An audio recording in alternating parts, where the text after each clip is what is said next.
In front of me is NUBIA Air, and today I would like to show you how you can delete Google search bar from home screen.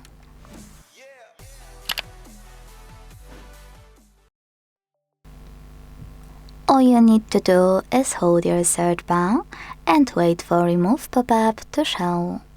When it does, click on it and wait.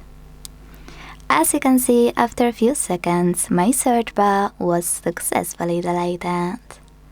In case you wanna restore it, I will show you how to do it too.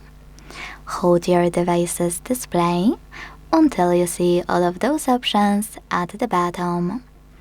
Pick Widget, scroll down, and click on Android widget at the bottom. Then find Google app, click on it, hold your search bar and drag it to the proper place. Then let go, click on your screen and tap on Home button. Thanks so much for watching. If you enjoyed this video, leave a like, comment and subscribe. Bye!